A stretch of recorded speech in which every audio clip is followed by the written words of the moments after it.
immediately, Gestapo is not allowed. Police had to send an officer to a church this Easter weekend where the leader of the gathering reportedly shouted at the health inspector.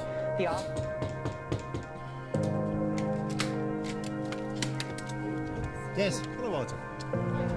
We're being destroyed. People are being destroyed and they're seeking help. They're coming to a place where they think that there is some answers. This is not an event. This is not your picnic in the neighborhood for the fun of it. We are providing necessities of life to those that you and your bosses refuse to provide. And we're shutting it down and arresting people for simply being humans and trying to do help. The doors are open. Anyone is welcome to come in. And our government right now is with Satan. Our government has given their soul to the demons, to Satan. Amen. For a bowl of soup, for comfort, I don't know what they're doing.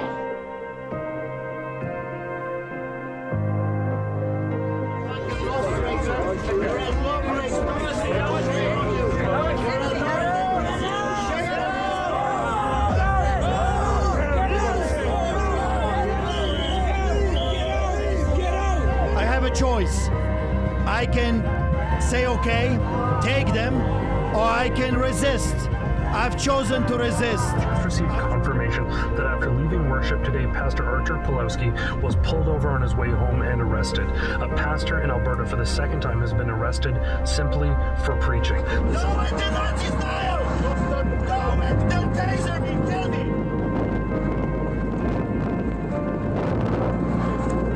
That's unacceptable. That's unacceptable by any standards. And I always say to people, you don't have to like me. Just look what is going on. They dragged me, they put me like a piece of meat behind a police vehicle, and I don't think they've done it legally. I think this was unlawful arrest. We had never a chance to examine the court order. Look what's going on. Open your eyes, open your ears and see what's really going on here. Someone set our property on fire. Someone wants us dead. And I'm thinking, my God, how evil you have to become. After returning from a long speaking engagement, authorities closed in and took him into custody before he could even say hello to his family. We have footage of that troubling arrest here for you now.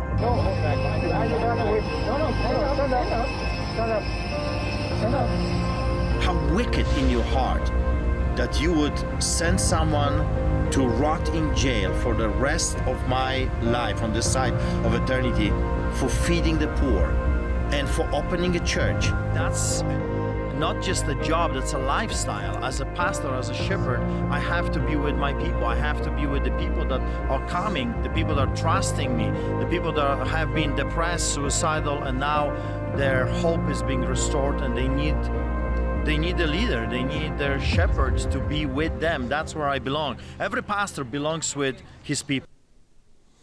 There you have it. Part of a documentary video prepared by our Rebel News journalists about Artur Pawlowski. I'm going to call Artur the Newsmaker of the Year, and he joins us now for a special in-depth interview. Pastor Artur Pawlowski, pleasure to talk to you.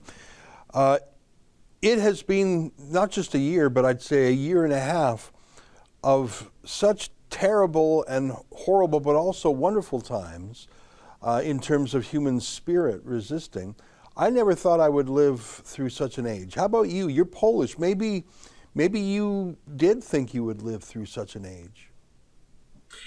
You know, the reason we escaped Poland, the reason we decided to leave everything behind, and you got to remember, my parents lost everything. When they made the decision that it's time to take their children, me and my brother David, to another country, they had to leave everything behind, the whole life, everything they worked for a hope, for a better tomorrow, for a notion that maybe one day we will be living in a country that has sanity. We escaped communism to come to Greece, and I will never forget that meeting I had in embassy with my parents and my brother David when we were told, come to Canada, sell everything. We used to have a very prosperous business in Greece. Sell everything you have, come to Canada. Canada is the freest nation on earth. And I was told in Canada, no one will ever persecute you for your faith. So here we are today. I would never imagine I'll have to relive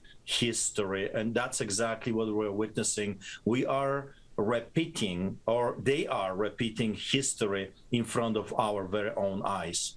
Yeah. Well, you know, I mentioned that you're Polish by heritage. People can probably tell from your name and your accent, but I think that goes to your understanding of freedom and tyranny, including the restriction of religious freedom. You mentioned the communists and before them the Nazis that occupied Poland, but there were great Polish heroes, including, I would put Pope John Paul II in there, who deliberately went to Poland when it was under Soviet domination to resist the tyranny, and he lit a flame that, of course, went on to free the whole, Soviet bloc, the Warsaw Pact, as it was called. So I think maybe the fact that you're from Poland, and that if not you yourself, even your parents have a memory of that subjugation, I think that my theory as an outsider is that probably influences your thinking on this. Am I right? Oh, 100%. I mean, when you grew up in hell, and communism and socialism is hell on earth, it's a godless society where the government, where the state is your new god that you are to worship at every corner, everywhere you go, either in universities, schools, media, or a political or, court system. Everywhere you go, you can see the god that you are commanded to worship. So when you grew up in hell, and you finally come out of hell, the last thing you want to see is the hell coming close to you or your children. That's why I'm so much on fire against this new tyranny, that I'm willing to lay down my life to fight this injustice. If not for myself, I mean, we're getting older, Ezra, by, every day closer to the departure, I would say. But I have 3 children, and I'm looking at their eyes. I'm looking at them. What kind of a future, what kind of a nation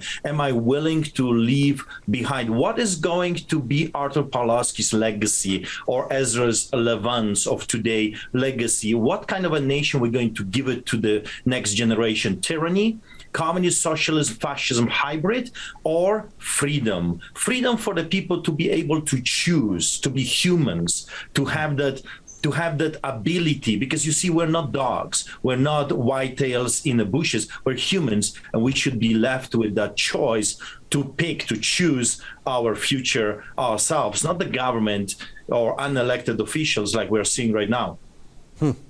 You and I had met before this pandemic crisis. We've met several times, and I know that you had been harassed by police in Calgary for your on-the-street charity work. They're not used to that, I guess. They should be used to it. You've been doing it for decades.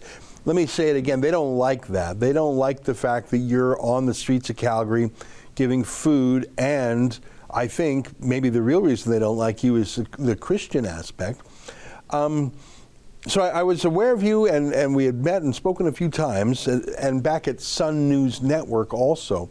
But I want to show you the video that really flipped a switch for me. And this was, I think, in March or April of 2020. The pandemic lockdown was very new. I would say normally I would give the police the benefit of the doubt that they didn't know what the laws really meant, that they didn't know how to enforce them. But all these cops know you because they've been harassing you literally for decades. The pandemic lockdowns just gave them new tools. So they ticketed you about $1,000 for feeding the homeless, calling it an illegal gathering. That's bad enough, but when they physically pushed you around and said, stay away from me, and they pushed you, they were so abusive. I want to show you that videotape because this is the moment something changed for me. Here's your video of the day where you got one of the first pandemic lockdown tickets in Canada. Take a look. This is not an event. This is not your picnic in a neighborhood for the fun of it. We are providing necessities of life to those that you and your bosses refuse to provide. You got all kinds of events happening right now, and yet the Calgary's finest are not bothering them. This is the hypocrisy of this city. This is the hypocrisy of our wonderful, fearless leaders. Where is Nahat Nemshi, the mayor of this city? Can you guys do respectful social distance? He's allowed to Stand get... back from me a little bit. I need 8 feet. Whoa. I need 8 feet.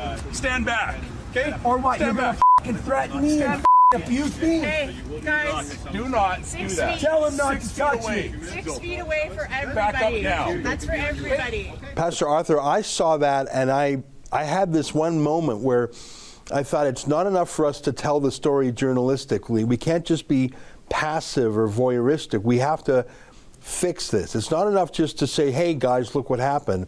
I was so mad when I saw that. I thought the police were so abusive. I remember when we reached out and we said, well, let's crowdfund a lawyer. And that was, you were the very first case for our Fight the Fines project. Now we have 2,100 cases. But that moment was when I thought things are out of control and they're going to get bad. Did you think in that moment that something was changing, or was that just another day in your life for you?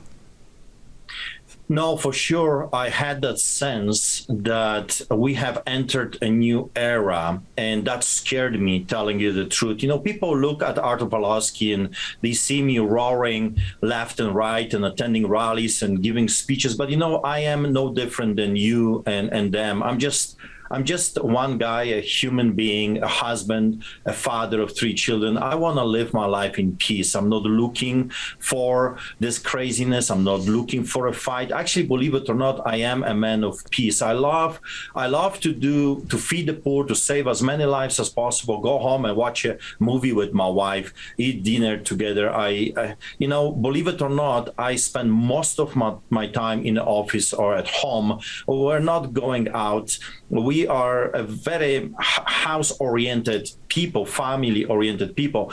But when they send me, the City Hall sent me a letter in March of 2020 telling me I have to stop feeding the poor because we are in the middle of the greatest pandemic of all times, something just didn't look right. I mean, if we truly are in the middle of this crisis, as you say, I replied, then our services are needed more than ever. If you're shutting down shelters, if you're kicking those people out, and now they're forced to live under the bridges in the bushes, then we are needed more than ever, soup kitchens. So I said, it's just your narration of the story is just, I'm not buying it. So I appealed it to the Premier Jason Kenney, I appealed it to the Minister of Justice and every other minister I could find. And of course, they did not even care to reply to me. Instead, you saw the police officers with health inspectors and the bylaw officers coming and brutally cracking on us. For what?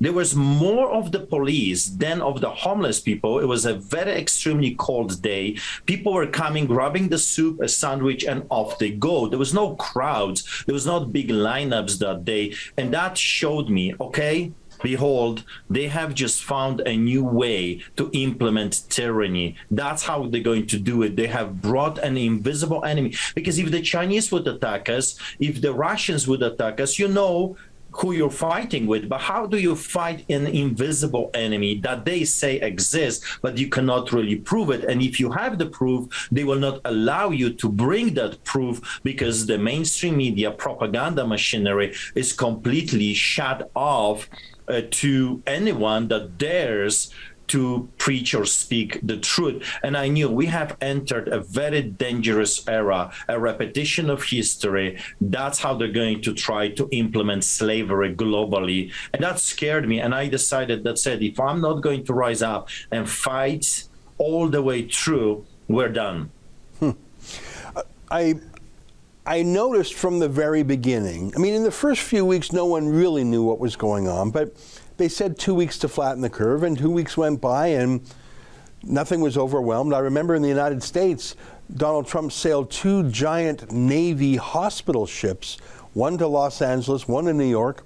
They were going to take all the overflow from the hospitals that were filling up. They never even took a patient. I remember in America, the Army Engineer Corps was turning convention centers into hospitals. They were never used. So after 2 weeks, I thought, oh, okay, we dodged that bullet, thank goodness. But things didn't stop. They only ratcheted up. And I quickly noticed that, for example, Walmart didn't have to lock down. Costco didn't have to lock down. Liquor stores, and I don't know about casinos, but liquor stores didn't have to lock down. Marijuana stores, of which there are plenty out here at least, didn't lock down. But your church had to lock down. I could never square the fact that giant big box stores with hundreds or possibly thousands of people were fine to stay open, but mom and pop shops and churches had to close. I never understood that.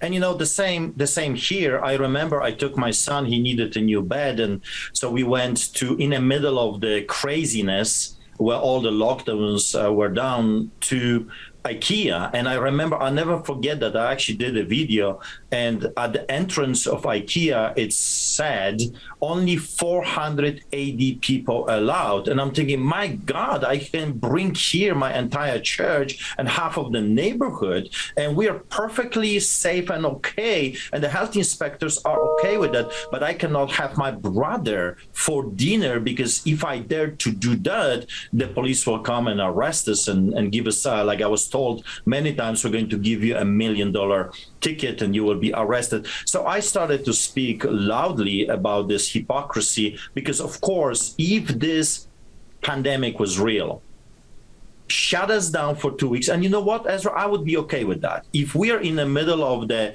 flu pandemic, like the Spanish flu or Black Plague or whatever, I would be okay. And I would encourage people, okay, if this is just for 2 weeks, let's just do it together. Yes, it's going to be hard, but we can do this.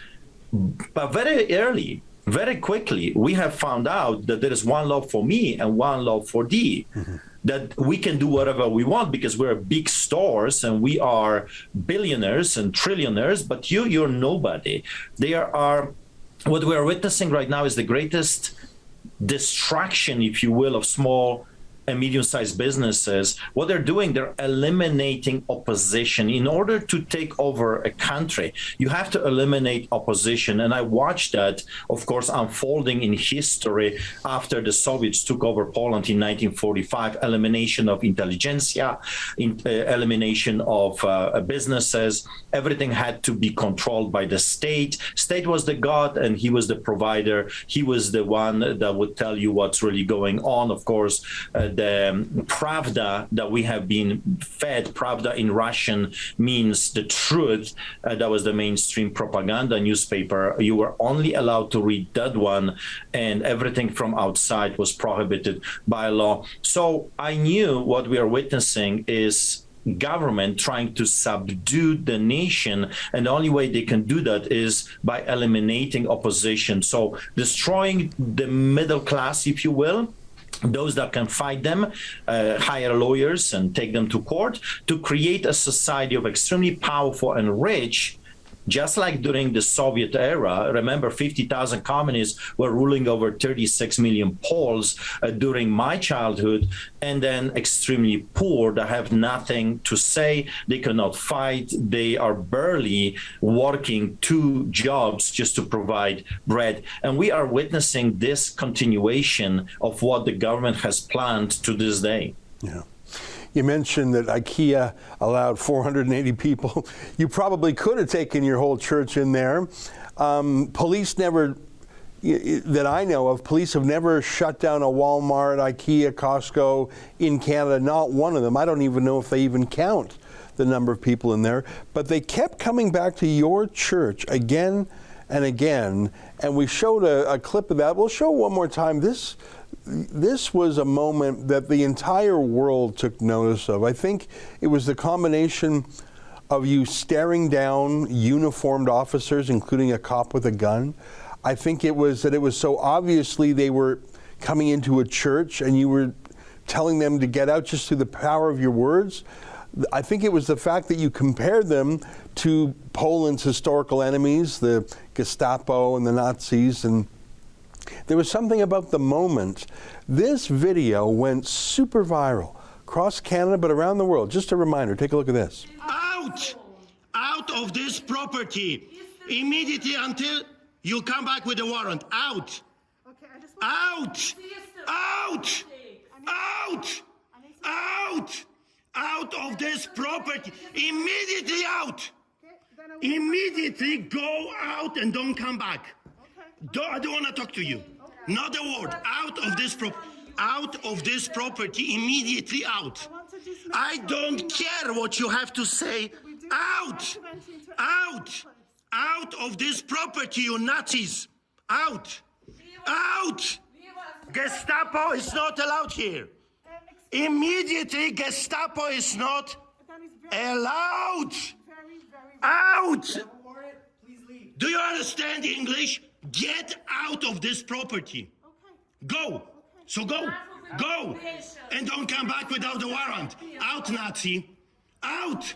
Well, I think that video got the world's attention, and I think it rallied people to let them know they weren't alone, but I think it also got the attention of the authorities at Alberta Health Services, at the Calgary Police, and even judges and prosecutors, and they said, this is, to use an analogy, the Lech Walesa of 2021.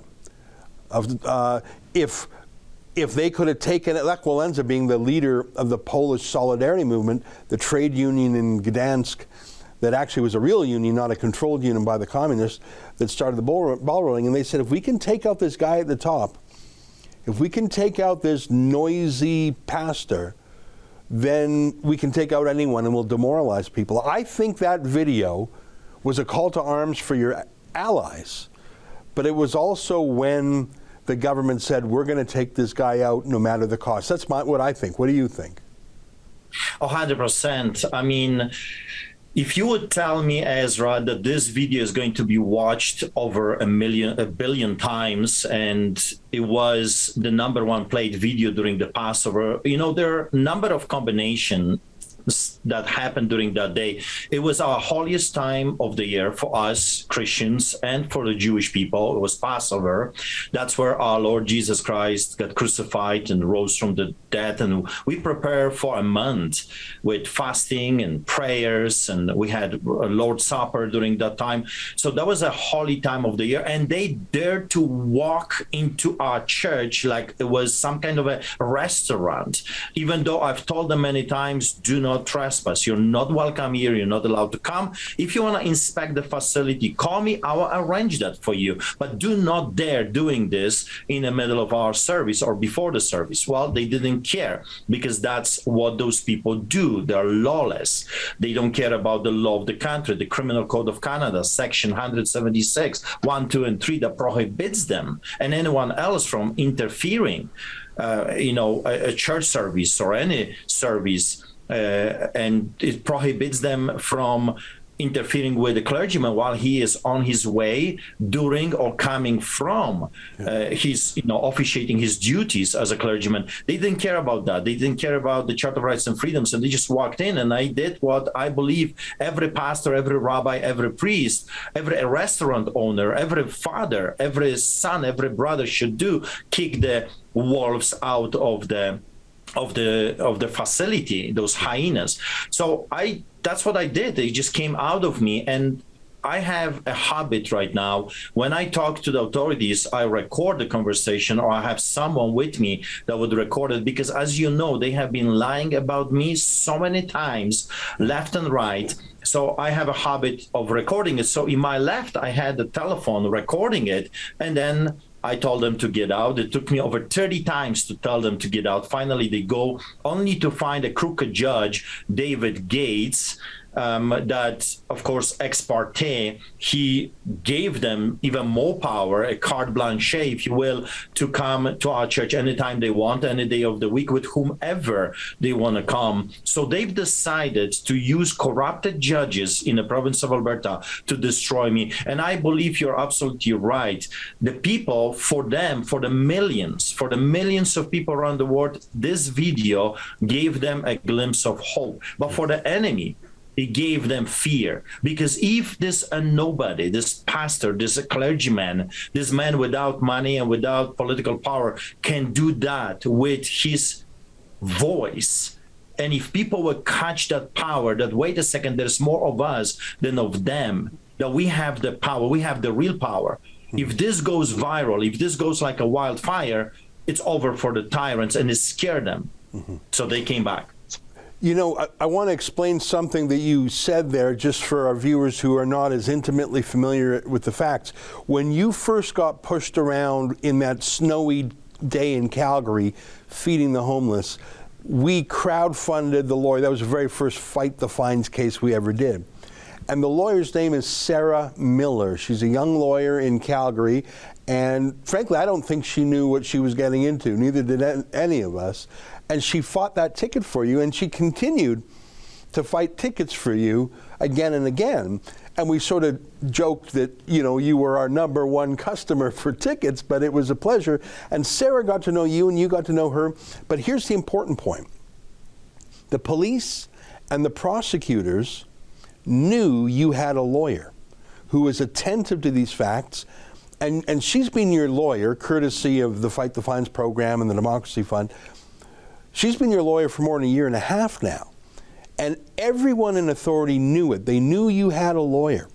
And that's important, because when they came to your church with no notice, when they tried to serve you legal documents personally by like throwing it on you, when they had that secret court hearing, an ex parte court hearing, to use the legal phrase that you were not invited to, that was all despite the fact that you had an excellent lawyer.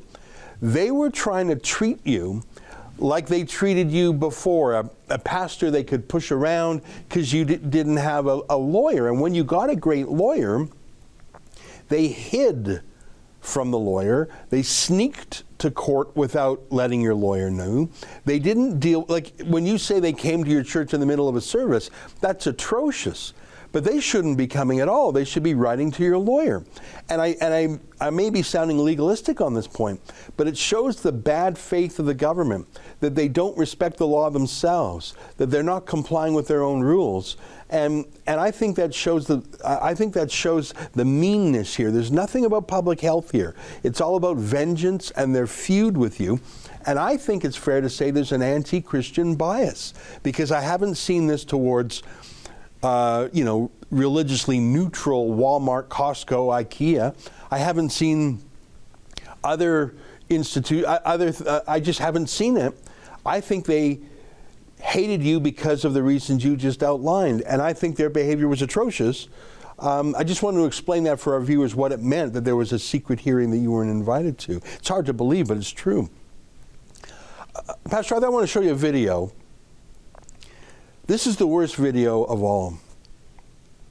The one where you drive out the officers I thought was stirring and wonderful. But the thing is about police is, at the end of the day, if they want to act like an armed gang, they can, because they have a monopoly on violence. I want to show people again what it was like when they arrested you on the road, pulled you out of a car, dragged you not to the side of the road, but into the middle of the street, made you lie down on your knees, kneel down rather, while cars still sped by. I want to show what I've described as like a, drug kingpin SWAT style takedown for a Christian pastor. Take a look at this. Do it the Nazi style! Do it! They'll taser me! Kill me!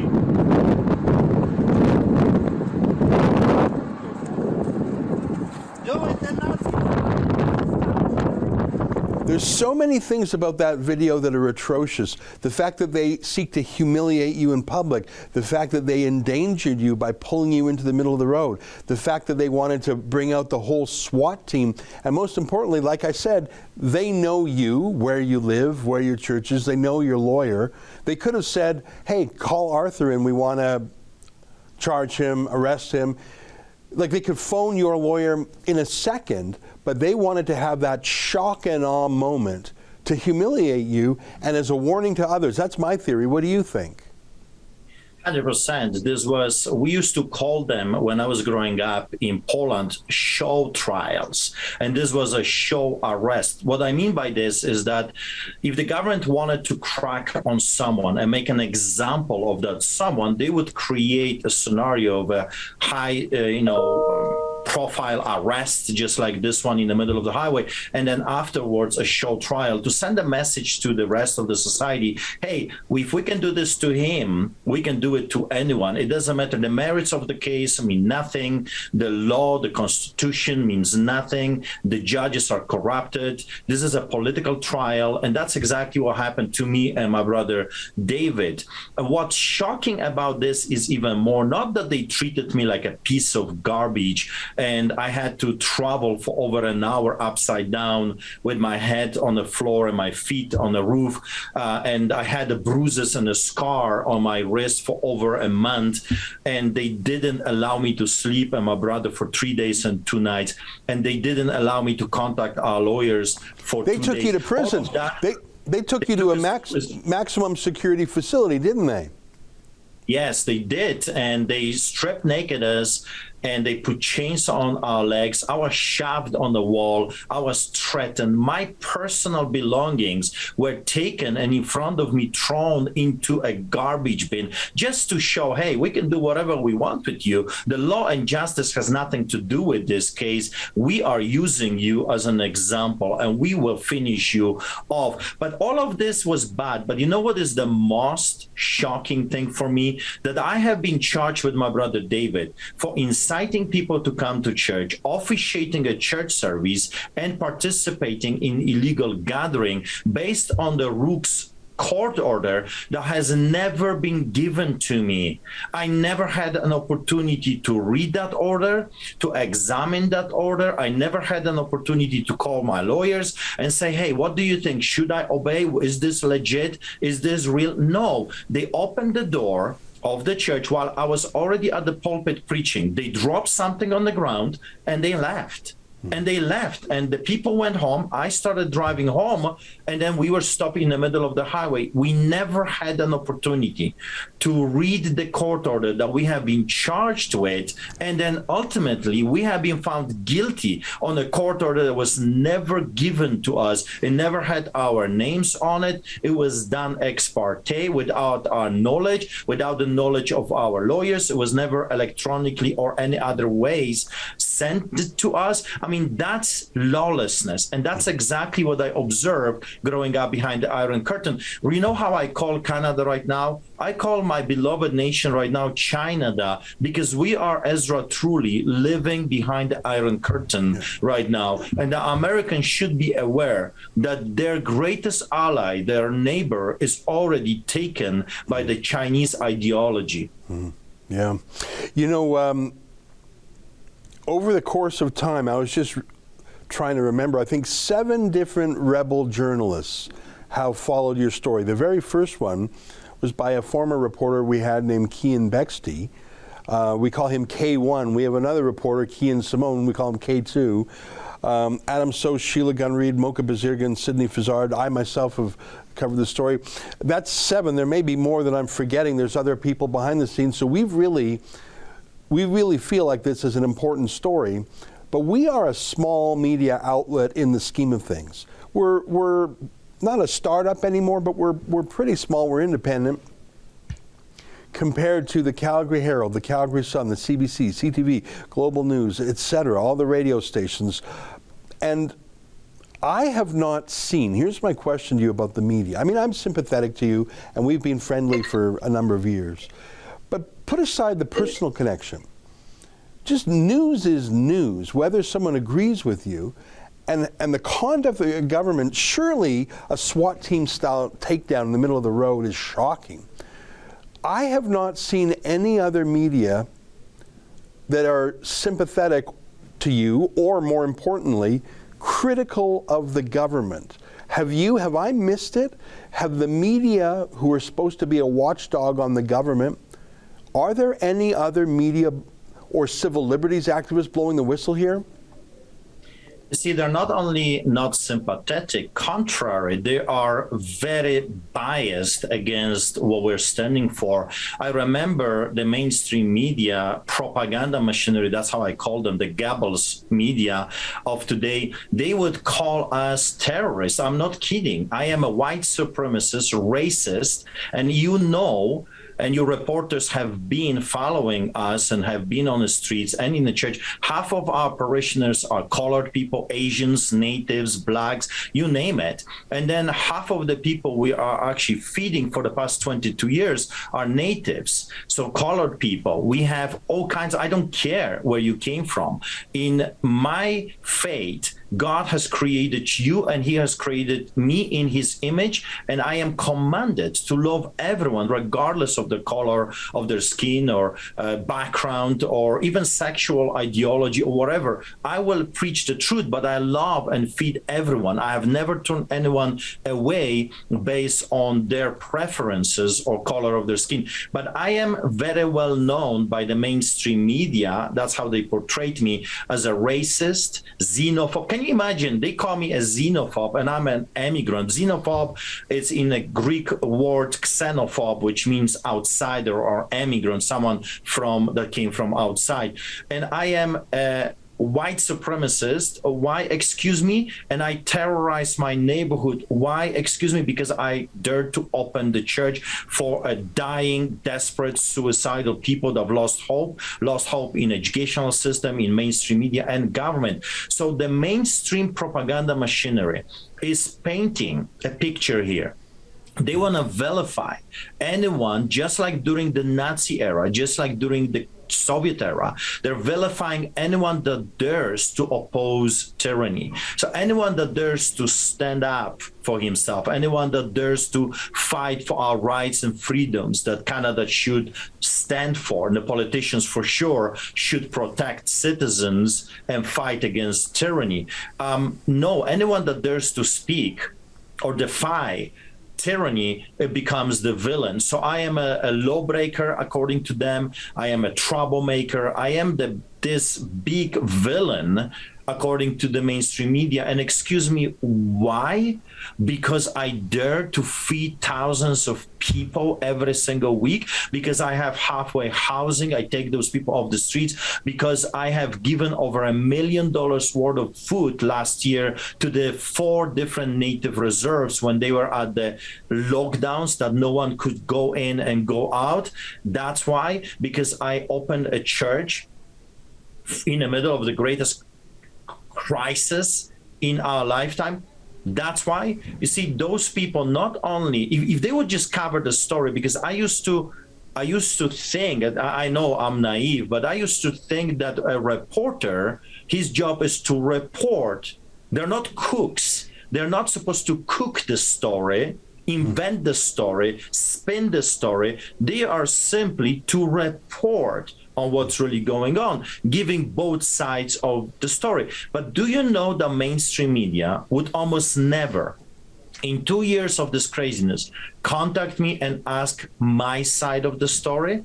No, it's always Artur Pawlowski is this great villain. He's the bad guy. Why he is a dangerous, like the judge Adam, the wannabe judge, political activist Adam Germain said, I am extremely dangerous man. And that's exactly following what the mainstream media has been saying. I'm a bloody murderer. I murder people apparently, and I terrorize my neighborhoods. That's crazy. Yeah. Well, you know, I believe it. I've seen that. And it's not just the media. Where are the civil liberties organizations? Where are fellow churches? I've seen churches put out press releases denouncing you, but I haven't seen churches supporting you. Where are law professors who might at least be able to separate the individual person from the principles at hand? I find it depressing, but I think the worst part of it all was when you were found in contempt of this order that, like you say, was never served on you. You never read it. The order does not have your name on it. The order was cooked up at a secret hearing to which you and your lawyer were not invited. This contempt of court sentence was handed out by a judge named Adam Germain. And by the way, we have a petition called firethejudge.com. Well over 20,000 people have signed that. Not because the judge is wrong. Judges are allowed to get it wrong. But this judge was so clearly biased and bigoted, it goes beyond him just getting the law wrong or the facts wrong. In his sentence against you, he condemned you for doing a speaking tour in the United States. What's that got to do with you having a gathering at your church or not? He condemned you for taking a selfie with a politician. What's that got to do with it? He banned you from traveling on a speaking tour. What's that got to do with you keeping your church open or not? And finally, and most gravely, this judge, Adam Germain, said that any time you gave a sermon, a speech, a Facebook post, a radio interview, a TV interview, because he hated the facts you went on Fox. He put that in his ruling too. That you had to read a little paragraph that he himself wrote out. So if you ever criticize the government, you have to then immediately denounce yourself and say, well, most people think I'm wrong and here's what they say. I've never seen such a thing outside of Soviet, struggle sessions in communist China. It's like you have a gun to your head, read this false confession. I've never seen anything like that before. What was it like in court when some judge said, I hate the fact that you have a different opinion. I hate the fact you're criticizing the government. You're not allowed to go on speaking tours, and I'm going to make it impossible for you even to talk without sounding like a fool, because I'm going to order you to denounce yourself whenever you speak. That must have been straight out of Soviet times for you. Well, I'm telling you, that was the most horrifying thing for me, because you know me, Ezra. I think you covered my first story when I was arrested as the first Canadian to publicly dare to read the Bible in a public park in 2006. So going to jail is one thing.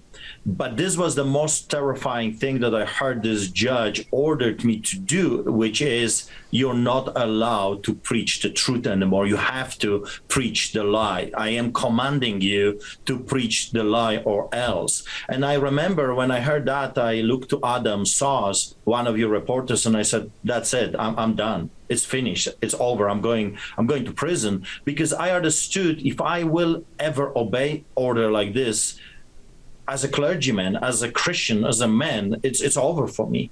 It's done deal. So I grabbed the microphone. There was a big protest outside of the court when I heard the sentencing, and I said, I will never obey this order. Take me now, arrest me, shackle me, strip me naked again, throw me in prison, but I will never, ever obey an order like this. If I was to obey an order like this, my life is over, so shoot me now.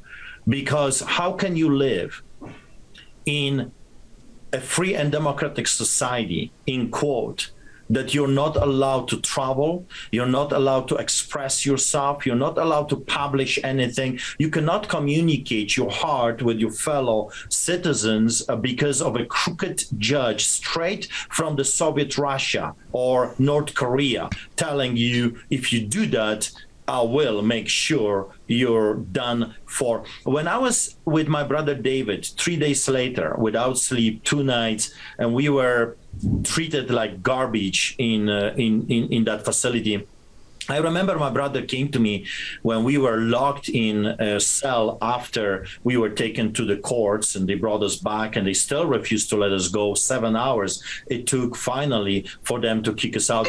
And And I remember when he came to me and says, Art, what are you going to do? Because he knows I always strategize and I think of what can be done at this moment. I said to him, David, I just don't know. Maybe I need to go to United States and share that story, what is happening on the other side of the border, because the mainstream media is not going to they refuse to tell the public what's really going on. And we're doomed. We're doomed. I have to go there and maybe get some allies over there. That's why this judge and the politicians were so terrified, because I was, Ezra, loved in the United States. I was speaking to sometimes 10,000 people. I have been on the biggest media outlets sharing my story. I was invited by governors, Congress people, state senators, U.S. senators. I was invited to people, the closest people of Donald Trump, including his son, Eric Trump. I was speaking at the same platforms, at the same events, the same conferences with those people. I was able to hang around with them and tell my story. And that's what I did. I just shared my story and warned Americans that this is what's coming their way if they will not be vigilant and if they will not rise up. And that scared the corrupted Canadian politicians so much that I believe, I can't prove that, of course, but I believe that they talked to Adam Germain and they said, listen,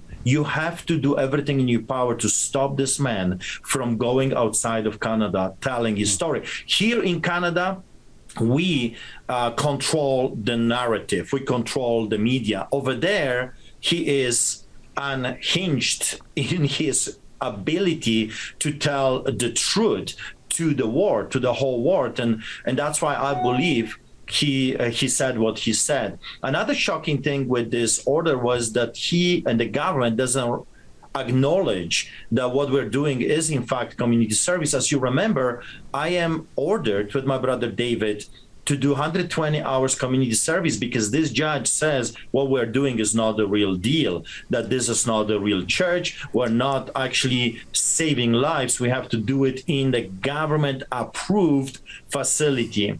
And I think, when I talked to Sarah Miller, our lawyer, I think that this judge set us up for failure because of course, as you know, I have been assigned a probation officer, and that lady for a month refused to allow us to do our community service within the organizations that actually do not require passports. They do not segregate people based on medical. They do not require this, discrimination. And she said, no, I'm not allowing you. And then another shocking thing with the probation officer is that she said, when you do your community hours, you're not allowed to talk about street church. You're not. I'm forbidding you to talk about your ministry. Like, excuse me, lady, who do you think you are? I didn't know about that. That's absurd. I think that should be appealed to. It has nothing to do with the so-called health order that shut you down in the first place. It's clearly an attempt at political re-education of you. And you're right, it's absurd that this judge, who's probably not done a single hour of community service in his life, is telling you, I mean, it's a laugh to sentence you to community service when that's basically all you do anyways. But he's saying, no, you can't feed the hungry. We're going to cook up some social justice project for you, I bet. Well, listen, Arthur, we're almost out of time, but I want to end on a positive note. We talked about that appalling sentence, the travel ban, the self-denunciation. I didn't know about your parole officer. We'll have to talk about that. But I am pleased to say that when Sarah Miller, your lawyer for a year and a half now, got in front of the Court of Appeal, that the Court of Appeal very quickly suspended those aspects of the sentence against you that banned you from travel and required you to denounce yourself. Now, there'll be a full Court of Appeal hearing on the sentence in June. But until then, the sentence is suspended, which I think is a sign that the Court of Appeal, a more senior, sober-minded court than this bigot, Adam Germain, I think it's a sign that the Court of Appeal thinks maybe things have gone too far. And even if you are irritating to the authorities, that's no excuse for them to violate your freedom. So I'm hopeful. And it's taken a lot of endurance from you. I mean, it'll be more than 2 years from your first pandemic arrest by the time you get to the Court of Appeal. But I'm optimistic. I mean, maybe I'm a fool for being optimistic, but I think you've got a great lawyer. You had an atrocious judge. You have a signal from the Court of Appeal that things are out of hand. I think you might actually win this thing. What do you think?